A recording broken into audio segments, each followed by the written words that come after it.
it's a mindset of abundance instead of scarcity. And we see this in so many contexts, not just sales. We see this in how we interact in our communities too. But, regardless of where you are as a seller, if against your quota, if you can approach your territory and think, I have this solution that meets a really important need that people out there have, I can go to every call and be really confident. Like, I know about you, I know about the problems you have, and I'm going to solve this.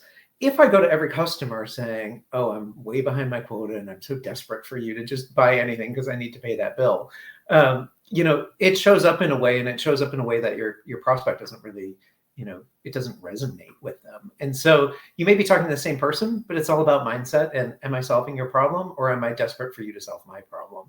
Can get you to a different outcome.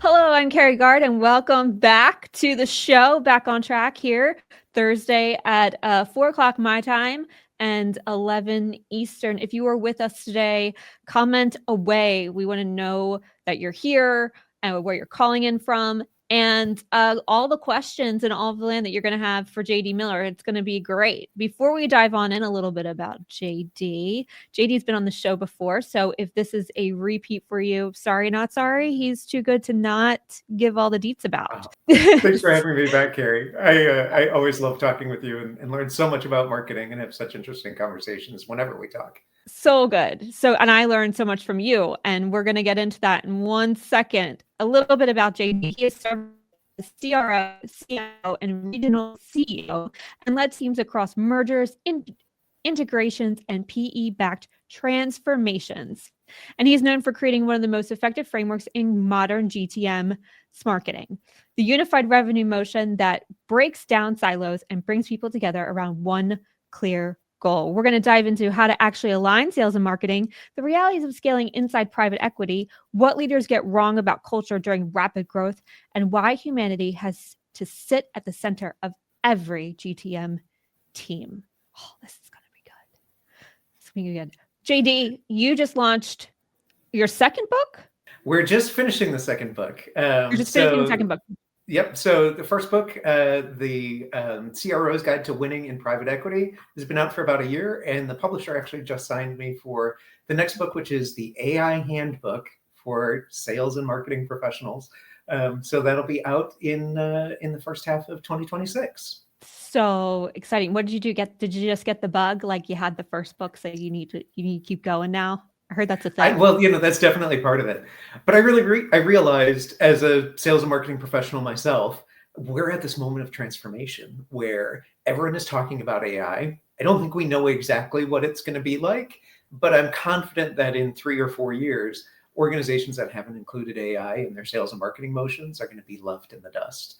And so for my own education, I said, what better way than to write a book about it? So I've been doing a ton of research.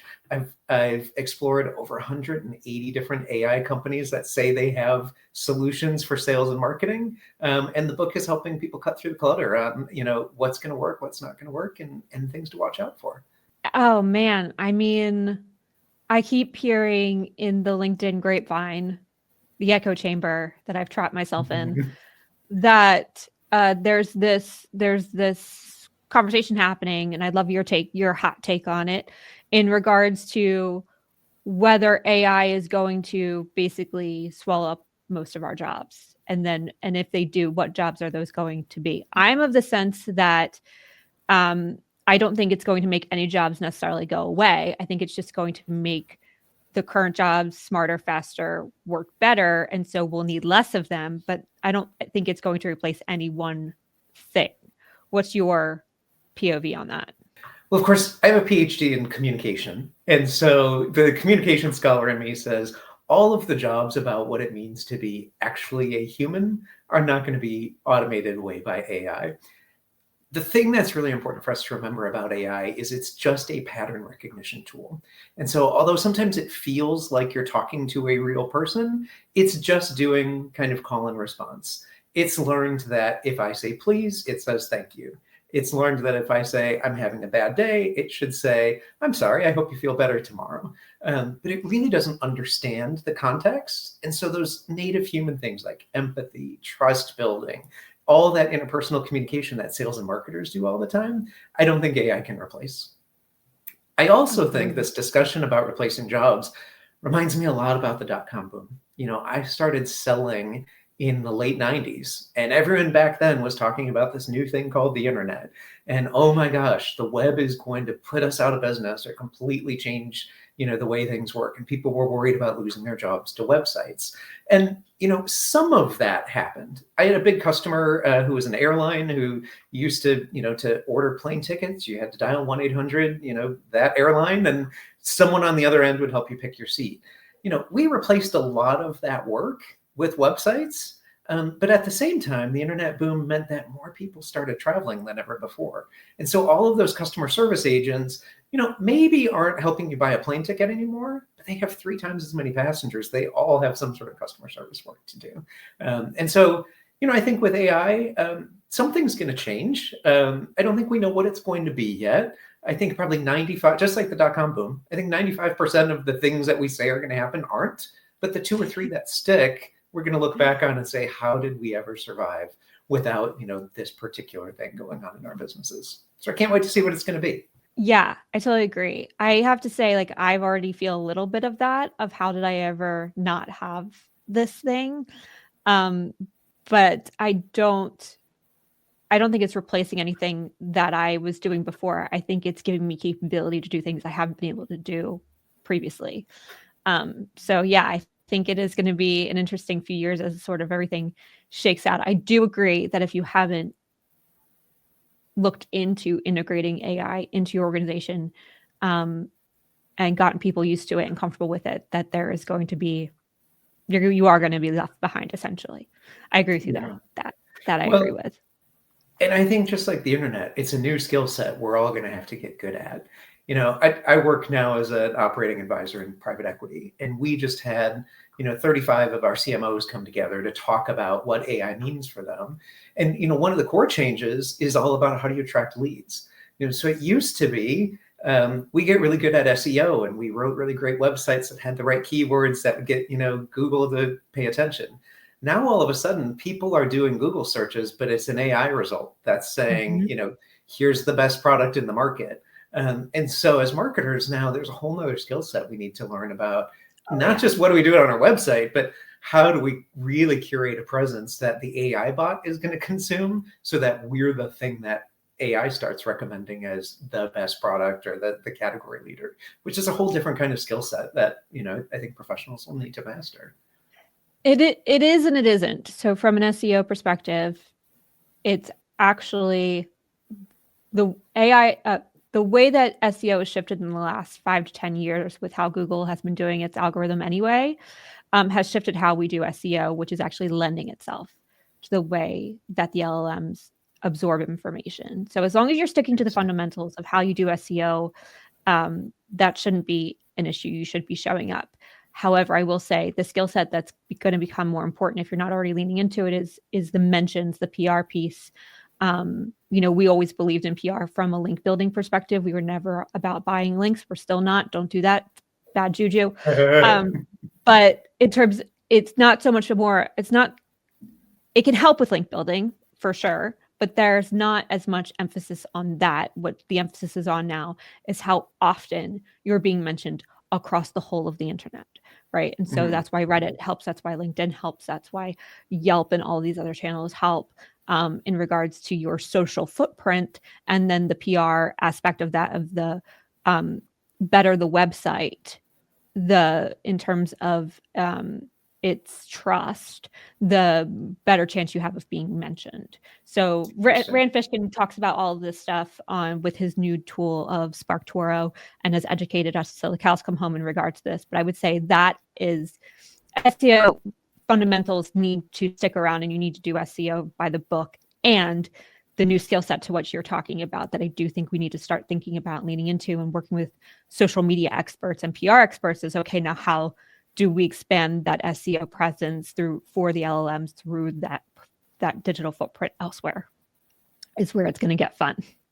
It's why we have professionals, right? Right. So We all have to marketers, come you're worried about together. losing your jobs to AI. Yeah, don't worry about it. You're going to have more work to Yeah, do. no, we definitely this is why the silos piece of what you do is so important, because not just in marketing, not just siloing marketing and sales, but as a marketing department, we cannot be siloed. We have to be working together, because it all has to compound in terms of how we create that footprint across the board that then leads into the organic results and the paid results and all of that. So, we talk about attribution. That's going to be really, everything's going to come down to that last touch that's going to end up on those Google results, because people are going to do all the research through LLMs and then go to Google to search for that brand term of your name, get to your website to verify, okay, you are real. The AI is giving me a real company to look at. It's saying everything's lining up in terms of what it's saying, and you do seem like the best. I'm going to now click that demo result, right? But we're not going to have any visibility into how you ended up actually searching for us before that, right? So that's all going to end down, the black social hole that it is. And so, yeah, it's going to be, we got to just be everywhere, which sounds awful and hard, but real. Good times. Good times. Let's talk about the silos of things. You've held roles from CRO to CMO to regional CEO. How has wearing all those hats shaped the way you lead GTM today? Well, I think it's exactly what you just talked about, which is to get a deal done and to get a customer to sign up with you. It really is a whole lot of touches and a whole lot of conversations from a whole lot of different places. And so, we each have different skill sets, and, salespeople, negotiation, sales engineers, great at demoing products, marketers great at, SEO and, social media and all of this sort of stuff. But every single part of that has a role to play. And so the best companies are the ones that are constantly looking at, are we as a team advancing our goals together? I was working with a small startup who had actually outsourced most of their marketing function to an agency. And the agency was doing lead gen for them and was saying like, well, we delivered you 200 MQLs, so I did my piece, and now, off you go. And we see that though in regular organizations too, where, marketing says I'm delivering my MQLs, or sales says, I'm not converting very much, I need more MQLs. And we've got all of this kind of back and forth.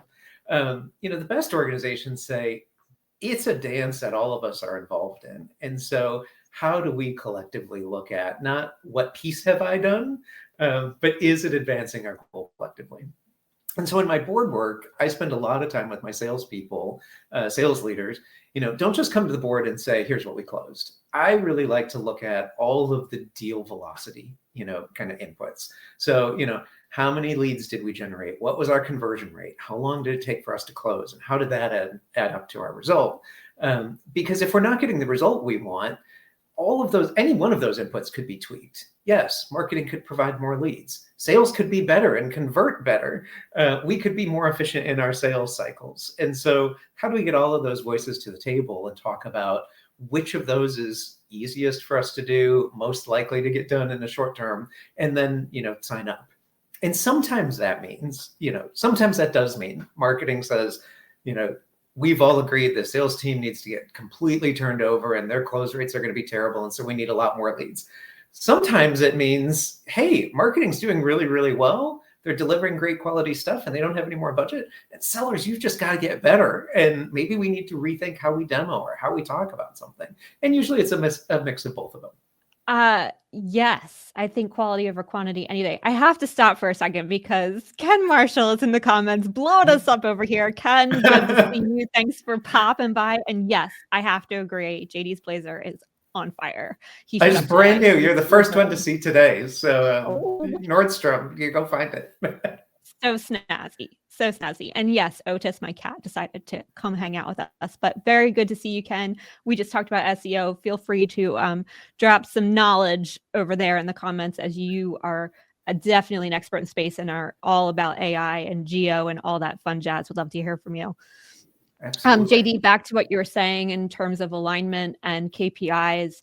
I have a client where, in terms of sales and marketing alignment, one of the things we figured out, and I haven't figured out how to do this in B2B, as I don't have as much sway yet with working with clients in that space from a marketing leadership standpoint. But I think that there could be a way. But what's happening, what we found is that it wasn't so much, it was bad data. So we were bringing in leads, they were booking meetings, and then they weren't showing, or they were so not the right customer at all. And so by putting a qualifier in the process, which was $100, it's $100 for the meeting. When you show up, you either decide to put that $100 towards working with us, or we'll just refund you the $100 if you feel like there's no value here. It's just to make sure that you save the spot on the calendar and that you show up. And the minute we did that, all the data changed. Yeah. And it just gave us so much better data to work from. Obviously, it was smaller data at first, instead of this sort of spray and pray motion where it's like, well, let's just throw everything against the wall and then the good data will shake out and then we will take that. It's like, well, if we just hone into the good data first and then compound that over time, the sales, like our leads volumes are down and our meetings booked are down, but the sales conversion rate is like way up, right? So, it is about finding those opportunities between marketing and sales to say, maybe it is just one small thing between the two of us that will give us both something better to work with. And I think, again, this is the communication scholar in me that says what you really did there is you also tapped into the humanity of your buyer. I think a lot of times, especially working in private equity, we put everything into a spreadsheet and we see, conversion rates, and we see all of those people coming and not going as just numbers in a cell. I had this lead that didn't convert. At the end of the day, that number in that cell is actually a real live human being who has their own motivations and their thoughts and their experiences and all of that kind of stuff. And so, they show up or not based on, I got to go walk my dog or my kids in the house or whatever the thing is. And so you figured out like, what's the human motivator that I can help make happen? And maybe it's $100. Maybe it's just, a salesperson sending them a note 24 hours ahead of time saying, I'm really looking forward to talking to you and I'm really counting on you being there. And that's sort of social pressure thing. There's lots of ways to make it happen. But it happens when we see the customer as a person. And I think that's true across the sales and marketing, journey is, what's the social content that's going to grasp your attention? It's touching something human about you. What's the thing that's going to get this deal moving forward? Yes, it's ROI for your business, but often it's also some personal connection that, I'm going to get promoted because I was the person who came in and brought this product that, generated this results. So it's why I always talk about, I lead at the intersection of business, technology, and humanity, because those are all the pieces in the pie that make something happen.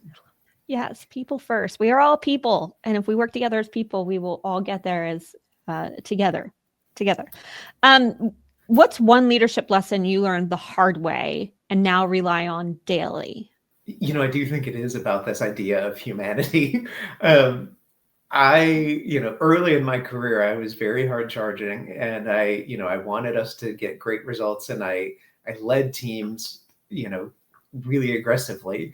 And it wasn't until later in life, because I was a manager when I was in my early 30s. And it wasn't until later in life that suddenly I realized when people are talking about, like, I have kids, I never had kids. I didn't know what that meant, getting that bigger context of, Ken is just really blowing up these. I know he is. Getting that context of, yes, work is part of our life and, what else is going on in life. Once I started to get that other side of my employees, I became a much better leader of them because I was able to meet them where they're at and motivate them in the ways that were interesting to them to drive the business forward. There is a big difference when you really understand people's motivators. I actually just had this conversation with the same client I was talking about his wonderful sales guy. And what we found in his sort of intrinsic way of selling is his motivator is like closing deals left, right, and center, but he doesn't have to make it up. right? So if he's got people sitting in front of him that he's got to get really creative with to try and close the deal, that drains the energy out of him. Where if he's got the right people coming to him for the thing that they need, and he can show up and meet them where they are and have that human interaction instead of trying to like square peg round hole this thing, he can close all day long. So like things have been so good lately because it's been that for him. And so I love that, and I love that my founder, my client knows that about his sales guy, and that really does make a difference in how you show up for each other and how you can say, like, it makes me want to work harder in finding the right people more often than being like, we'll just figure it out, right? Like, I'm putting people in front of you, they need something, like, just close the deal, right? So it's those, I hate calling them soft skills. We need a new term for that, because it's really, really not soft. It's actually the hardest stuff on planet Earth, of like leading with vulnerability and understanding how people and what's important to them. It's so hard to do.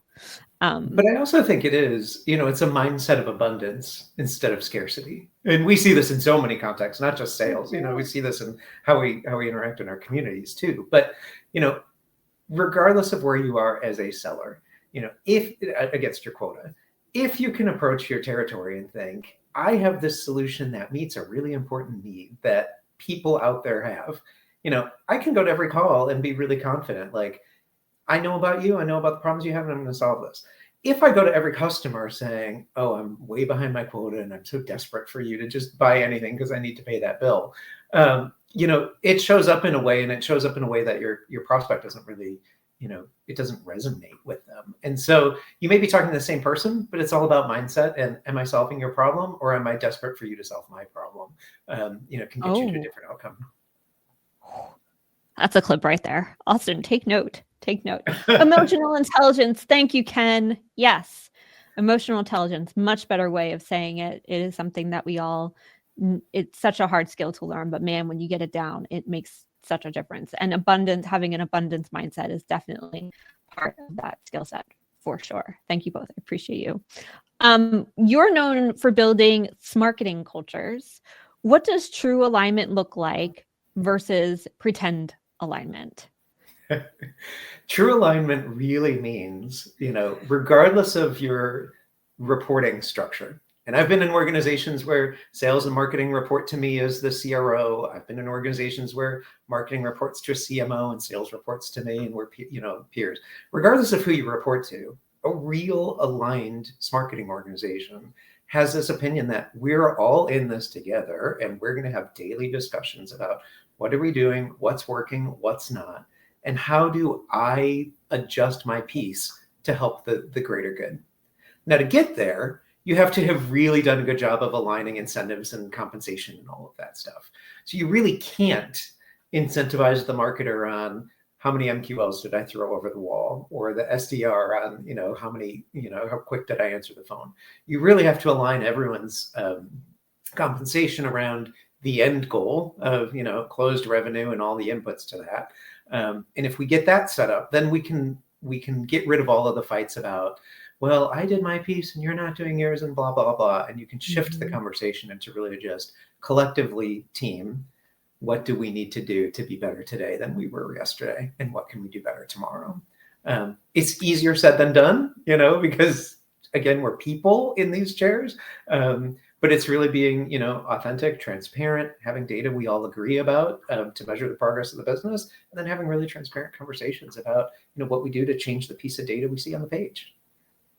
Something Ken mentioned earlier in regards to alignment is he mentioned it was really important that it come from the top, and you get leadership sort of bought in first. The good thing is you already have the seat at the table, but how do you sort of work with the other branches of, whether you got a CMO there, if you're the CRO and you got a CMO and you got finance and you got the CEO, how do you work to sort of bring all of the leadership teams together?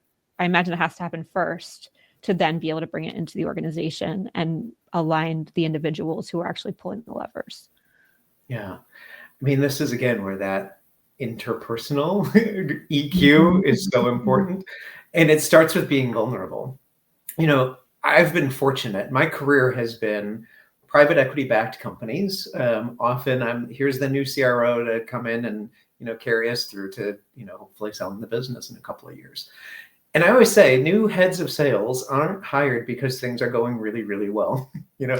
We only have an 18-month tenure in general, and then people are looking for new heads of sales.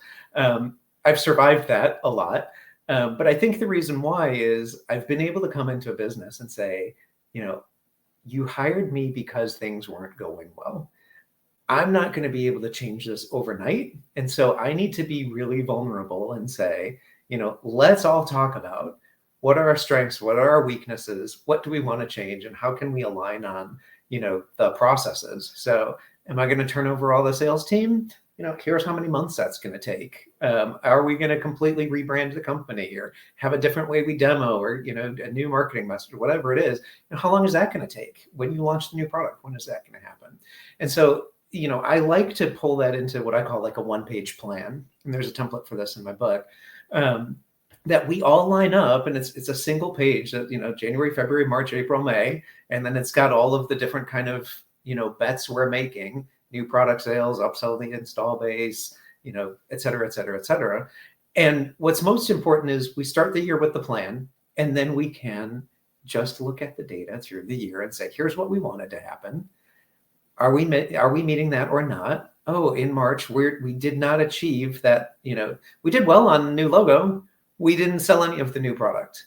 Let's diagnose why. And it's not about pointing fingers, but it's, if that's the problem that needs to solve, is the product no good? Is the message around the product no good? Do I not know how to sell it? And let's figure it out. And then let's try something in April, and let's try something in May and see if we can course correct.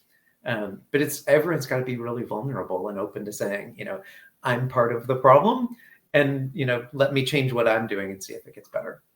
Owning their piece. We talk about that personally. I sat down with my family the other night. We had a bit of a dispute the evening before, and I said, we all went around and said, what was the part we played and how we can show up differently next time.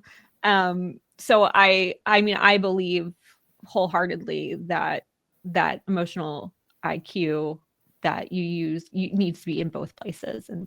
And so I love that you're sort of breeding that through the company of giving people and empowering people to feel like they, of what they can control, they have an opportunity to help, move the organization forward within that. So yes to that. I also think, though, it's about having data. And you talked about that earlier. I was working with a CRO who told me, I'm signing up for my number next year, and I've got to do $20 million next year. I said, okay, great. How much did you do this year? 15. Okay, so you're looking for 33% growth. How are you going to do that? Well, I'm going to try really hard. We're going to double down. We're going to work really hard. Maybe we're going to hire some people. Like, if the conversation just stopped with you saying, here's a new number and I'm going to chase it, I'm going to work really hard, you're destined for failure. If you can break that down with everyone and say, what are the specific bets we're making that's going to bridge that gap from 15 to 20 million? You're going to have a better chance of then having good conversations all year long about why you're making it and why you're not. And if you can do that, even if you don't make the 20 million at the end of the year, as a CRO, you're likely to stay in seat. It's the CROs who sign up for a big number. There's no plan for it, and then they miss it. They're the ones who get fired, a year and a half later. Right. But if you create a plan, and the data does tell a wonderful story. I keep coming back to this client because we just had a great conversation today. And so they're very much stuck with me at this moment. So I promise I have other clients. This is just where I'm at. But for this particular client that I've been talking about, we actually sat down and ran the numbers today because we were trying to figure out 2026. Right now, our numbers are really skewed and we have these crazy lead goals. And we're like, why are they we can never hit these?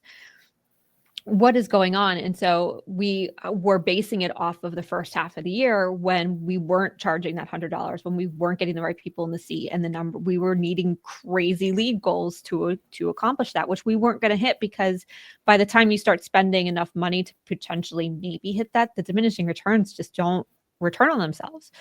So we actually then just looked at, okay, well, the last 4 or 5 months have been really good because we started charging that $100. So let's just use that and base off the next, and forecast next year on that. And it turns out that they're actually going to easily have 15% growth just by keeping the train on the tracks as we have been for the last 4 or 5 months, because we changed all of these things in the first half of the year that had just broken even.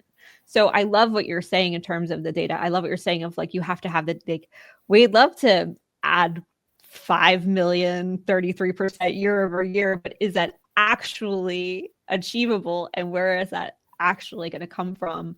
And while you might not hit 33% year over year out of the gate, it's good to know that's where they want to go. And those incremental changes this year may actually prove out to create that in the following year, just because you were able to iron out some of those kinks that you've been talking about. So, well, and this is a big part about private equity backed companies. In PE, I always describe it like house flipping. You buy a company that's got some good, strong bones, you're going to make some improvements to it, and hopefully you're going to sell it in 4 or 5 years for more money. But PE always talks about what is the investment thesis. So before they buy a company, they've already done some thinking about what are the bets we think we can make that are going to improve performance here.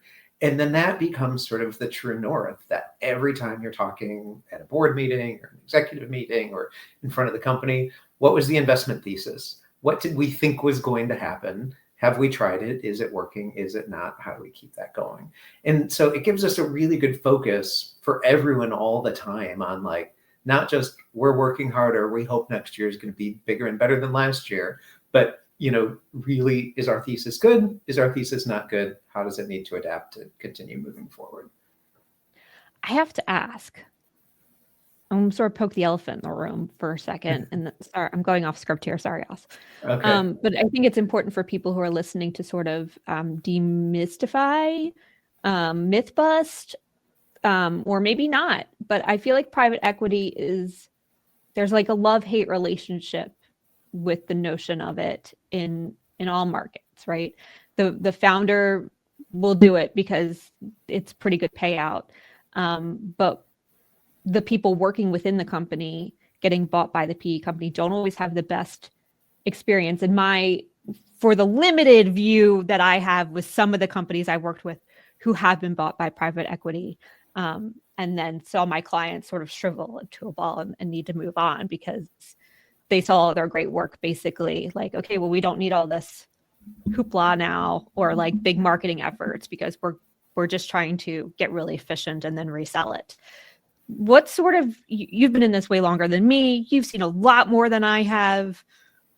Help us, understand the pros and cons and why it sort of goes this way. Or is this not always the case and this just happens to be some of the cases that I've come in contact with?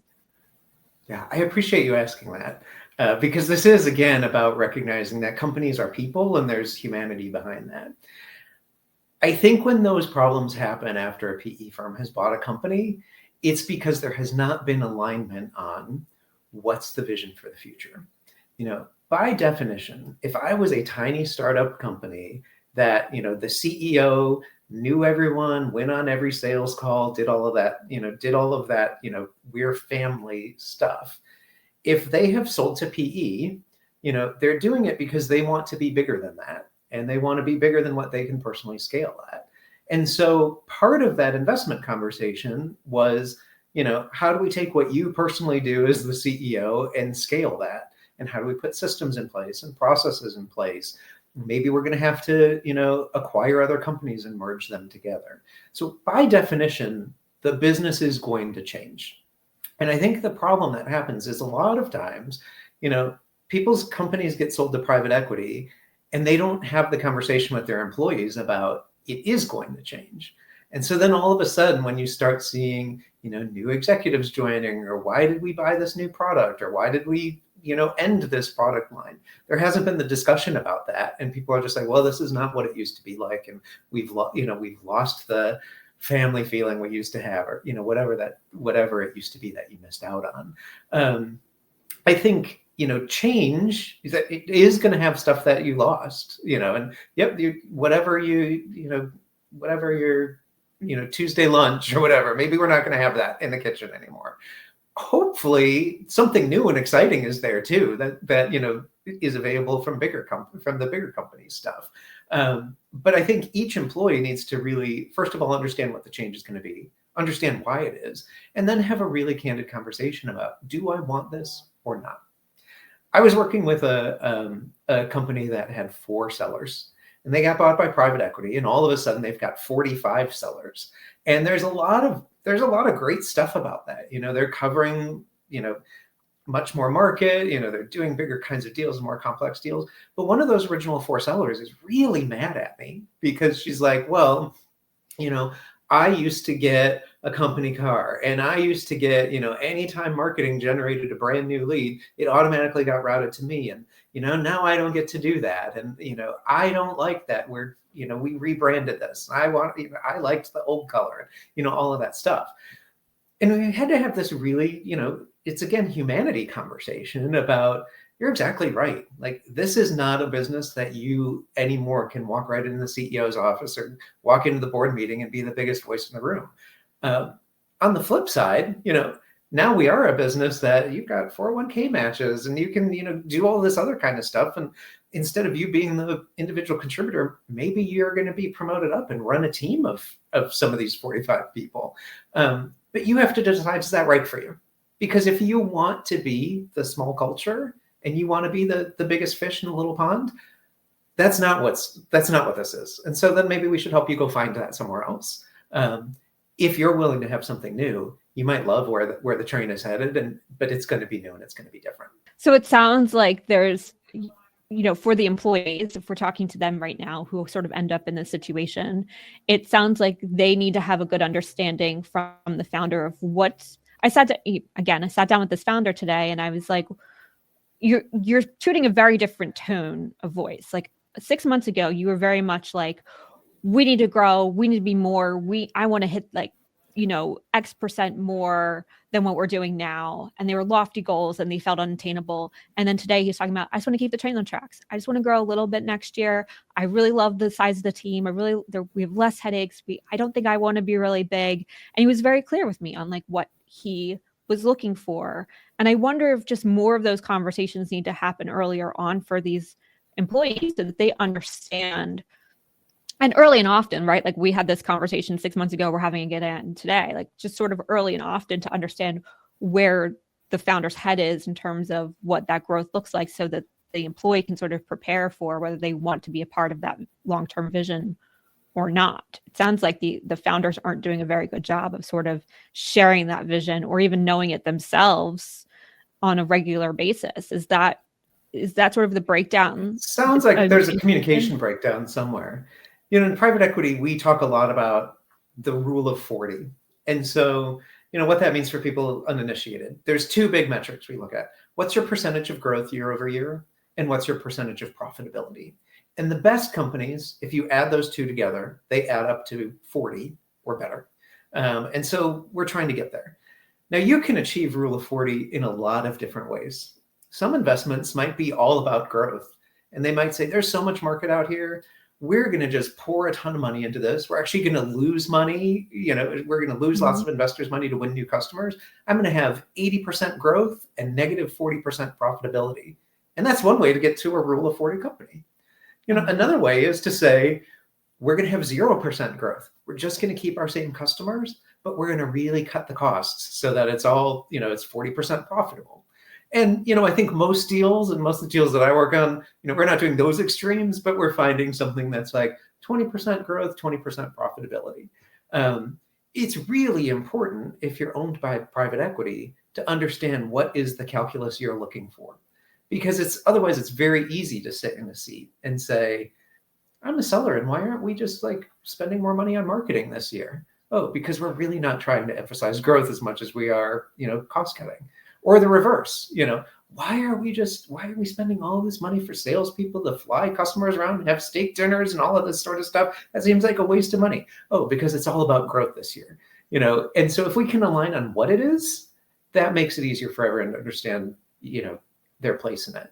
And then, as you also said, the market changes. So, I work with a lot of education tech companies right now in our investment portfolio. They had plans for all kinds of growth and things like that. Now we have a new administration who's completely changing the Department of Education and, what school budgets look like. Well, suddenly, there's probably not going to be so much growth until that all settles out. So then we might need to look at the profitability side of the equation. And so how do we have that discussion every day, every quarter, so that people understand, what's happening with their business, and then they understand where they fit in it? That's really helpful. Math. I love math. Math doesn't lie. Although the numbers certainly can if the data isn't clean. That's a whole different story. I want to spend the rest of our time, JD, you have this new book coming out early next year. You've investigated over 180 tools, I think you said, in terms of how AI is going to shift the marketing and sales landscape. I'd love some predictions of, like, we talked a little bit about it in the beginning, but based off of all your research, you said you don't think that from an emotional intelligence standpoint, any roles that require that are going away. What are some of those roles in terms of marketing and sales, or do you think are going to stick around? And where do you see some other sort of trends that we might want to be on the lookout for as these tools sort of roll out with their AI capabilities? Yeah, thanks. So one of the management principles I was taught really early on was we always want to delegate work to the lowest cost resource that's capable of doing the job. And so, as a sales leader, can I go cold call? Can I go win a deal? Can I go demo the product? Sure. Is there someone less costly in the organization that can do that cold call or close that deal or whatever? If so, have them do it. And what that's meant is, we push all things down, eventually to SDRs and BDRs are doing a lot of, kind of routine tasks. Mm-hmm. Suddenly with AI, you've got this tool that's one level deeper that now the SDR and the BDR can push down to the AI tool and say, you need to do this kind of mindless analysis stuff. And so it's sort of raising the skills of different folks there when we think about, delegating down to an AI tool. At the same time, that bit about human connection is hugely still important. So I have a company that I'm working with that I actually was blown away when I learned this. I didn't know that this was possible, but they have a ringless dialer that says, like, it just drops a voicemail on your phone because no one's going to answer the phone anyway. So it just, like, if you ever pick up your phone, and you're like, oh, I didn't hear that ring, and here's the voicemail. Yeah. So they're using AI to do ringless voicemails, and then an AI synthesized agent is leaving that first message on the seller's behalf. And then if it gets a call back, it's going to that real live human. So it's really kind of interesting because the AI has taken all of that drudgery task of, I'm going to dial 1,000 times, I'm going to leave 100 voicemails today, and all of that kind of stuff, which really is not value adding to me. Right. And it's delegating that to a tool. But for the ones where it's really working and the ones that are going to convert, the immediate kind of callback we get is to a real life human being. And so I think we're going to see that kind of idea happen all across the board. I was reading I think it was a New York Times article this week. It was talking about the makeup of management consulting firms. And they said they used to have, they would hire armies of college graduates to be entry-level analysts who would just, like, pull data and put them into PowerPoints. And that's kind of all they did for the first couple of years in your management consulting career. Well, now AI tools are going to be pretty good at pulling all the data, cleaning it, and putting it in the PowerPoint presentation. So we don't need people to do that. But all of those entry-level jobs now are going to spend the time on, like, the human thinking about, now that I see this PowerPoint presentation, what does the data tell me? What are the things we might want to do about it? What's the analysis and the next steps and the kind of next things there? And so that's my prediction, is that, we're going to see AI tools. If it's a repetitive routine process that doesn't take a lot of thinking and it's a lot of pattern matching, that part of your job, I do think, is going to go away. But I think, we're still going to need people to orchestrate that, to ask the right questions, to tell the AI tool, this is the area to go research and pull and try. As you're leaving all these hundreds of voicemails, try this new twist on the message and see if that changes. And so we're going to be orchestrators of those tools. So I get these voicemails every once in a while, but they don't sound legit. They sound like scams most of the time, and I'm not quite sure if they are or aren't. I think they are. There was one that I got continuously for Glassdoor. And I know that poor job seekers are getting scammed left, right, and center. So I have to assume I don't know why Glassdoor would be calling me. Right.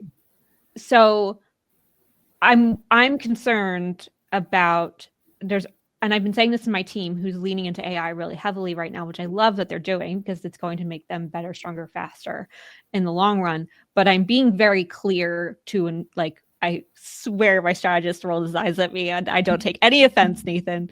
I know you hear me, and I'm just making sure everybody else in the room is hearing me too, that we just can't create more noise.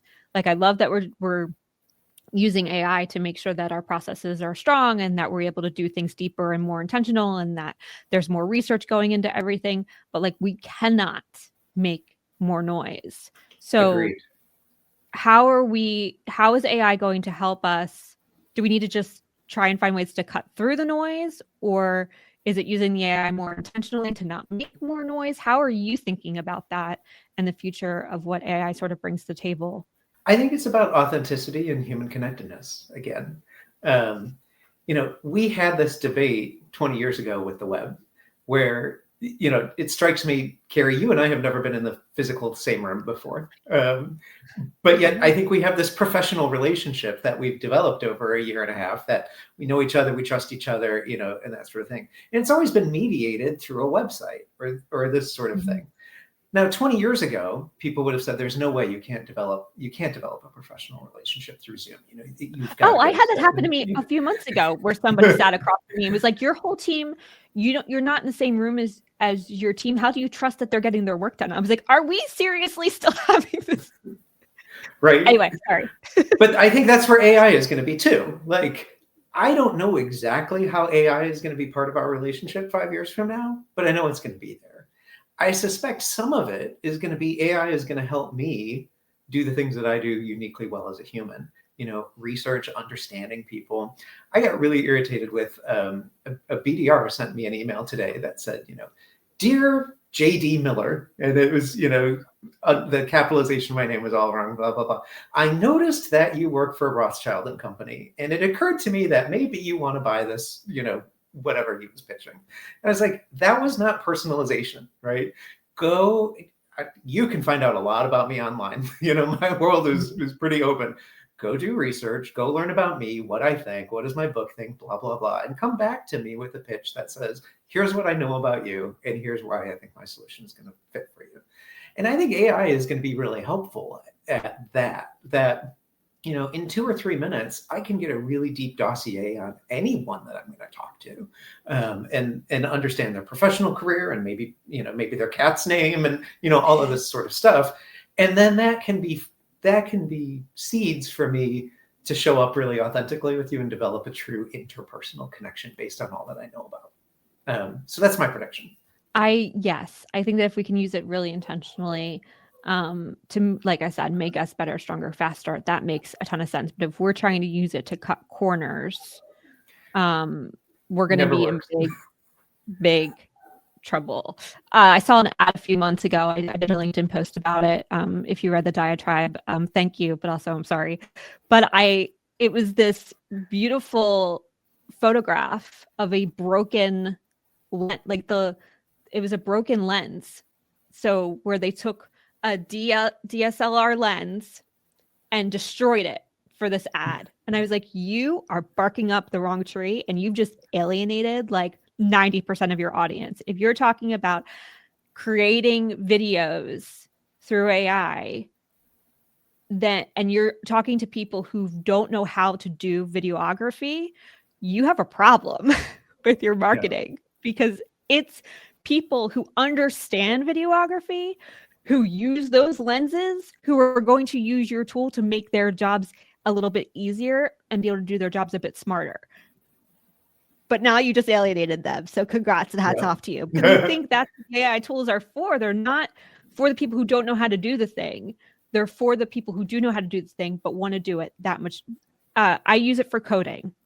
So I code websites, and my husband gave me a really awesome toolkit to use for creating websites.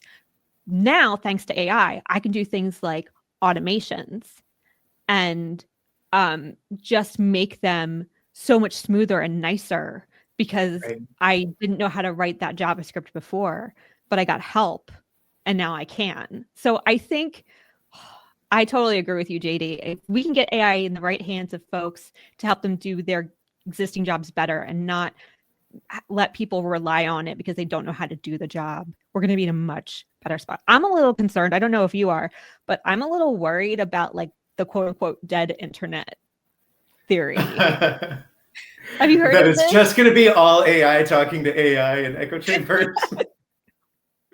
So actually, I'm getting ready to do a TED Talk about this in April, which it's pretty exciting. But one of the stories that I'm talking a lot or thinking a lot about is this recent Cracker Barrel controversy. That Yes. 6 months ago, Cracker Barrel changed their logo, and then there was all of this internet uproar and all of this conversation.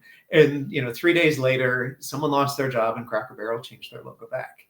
Well, it turns out that like 40% of the conversation about how terrible that logo was that, convinced them to go back was just AI bots talking to their other AI bots. So it was all of this like manufactured uproar. And, I think this is where we have to become much better consumers of digital content online and really find the human at the back of it. Because that happens all over the place. There's a famous book on Amazon. It's called Putting My Foot Down.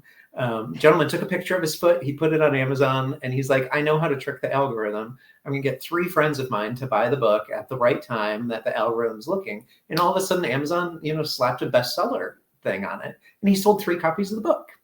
In my personal life, I have this rooftop garden that one afternoon I put like a fake parody website up about, my Chicago restaurant, the Chicago Bell Garden. And all of a sudden, people are sending me samples of like kimchi and cookies and vegan meat and all of this stuff because, the algorithm has told them that I run this, fantastic, restaurant online.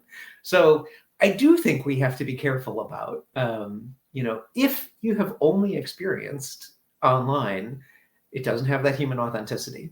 So, before you go send me $100 worth of meat, maybe you should come eat at my restaurant and see if there's a real person there, right? Before you totally change your marketing, logo based on just what you read online, maybe you still need to convene a focus group of real people sit in the room and tell you, or sit in one of your own stores and see.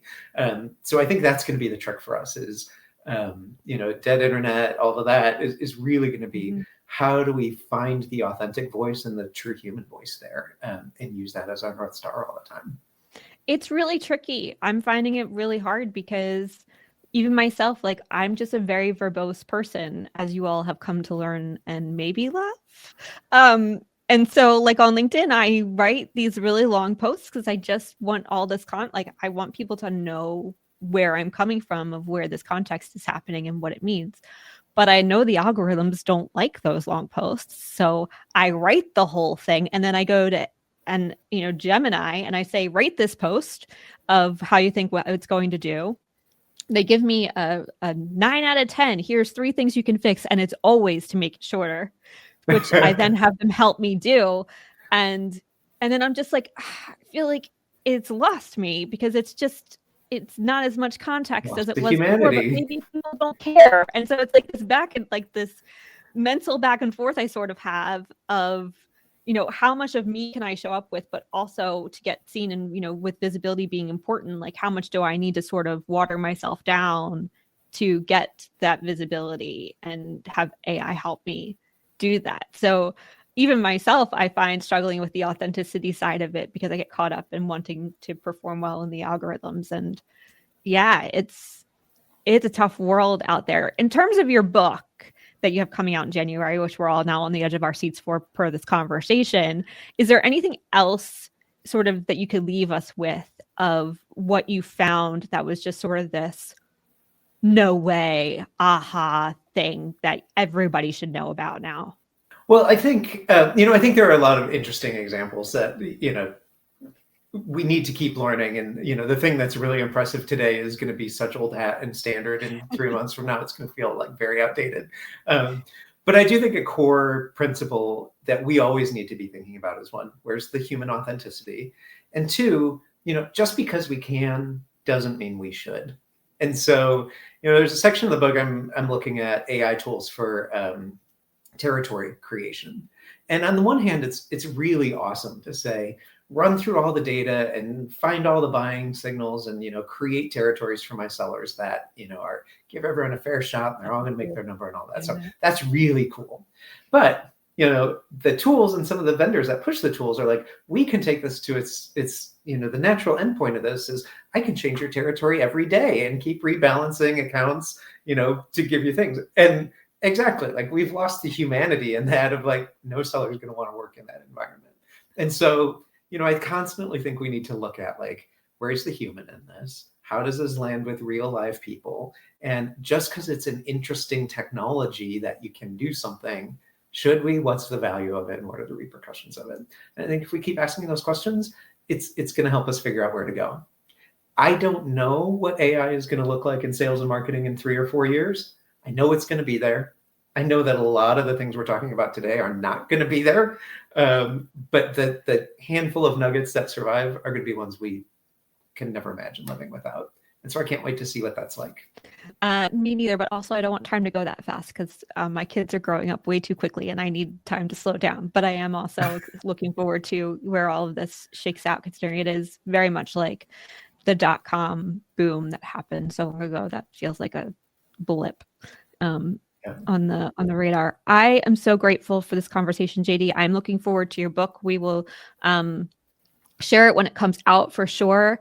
And but in the meantime, as people are trying to wrap their heads around AI, GTM, maybe they want to work with you, where can they find you? You can find me on all the socials at JD Miller PhD. And that's also where my personal website is, jdmillerphd.com. You can join the mailing list for the AI book. It'll take you to the existing CRO's Guide to Winning book, and connect with me anywhere that links from there. Love it. Love it. Thank you so much, JD. This was amazing. Thank you, Ken Marshall, for joining and all of your chitter chatter in the beginning. We appreciate you. If you liked this episode, please like, subscribe, and share. Follow the Back on Track channel on LinkedIn or YouTube, wherever you get your podcasts. And we will see you. We will see you next week. Looking forward to it. See you then.